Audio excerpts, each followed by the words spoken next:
Колку ќе ја чинат државата новите 150 екоавтобуси чиј план за набавка помина во владата минатата седмица? Прашањето се поставува ако се знае дека за годинава во буџетот се предвидени само околу 5 милиони евра за обнова на возниот парк за градски превоз. Овие пари, ако се земат бројките од набавката од пред 7 години кога еден чинеше околу 260.000 евра, се доволни за сега да се купат 20 на автобуси. Од Министерството за транспорт, кое треба да го распише тендерот за новите 150 автобуси, кусо одговараат дека парите ќе бидат од буџетот.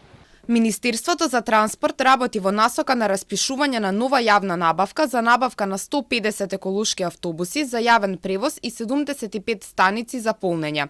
Се работи за сложена постапка и во овој момент се разработува модел по кој ќе се спроведува набавката. Во однос на средствата ви информираме дека истите ќе се обезбедат од буџетот. Со подетални информации во однос на начинот на набавката и финансиската конструкција ќе информираме следните денови. Дали може би дел од средствата ќе бидат и од нов кредит? Пред известно време премиерот Мицкоски спомена дека се обезбедени пари за 150 електрични автобуси за Скопје и другите градови, најголем дел преку стратешко партнерство со Унгарија. Градоначалникот на Скопје пак кажа дека до крајот на годинава ќе пристигнат 100 нови. Предходно тендерот за набавка на автобуси што го објави Министерството за транспорт заврши без успех со образложение дека се јавила само една компанија која не ги исполнувала условите. И додека се најавува обнова на возниот парк, секојдневно во анкетите граѓаните зборуваат за тоа дека не можат да се потпрат на јавниот превоз.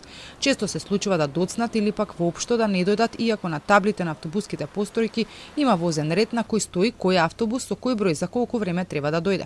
Се доцни на работа, училиште. Многу пати може да се забележи дека по улиците стојат поради дефект, но и да прочитаме дека и некој автобус се запалил.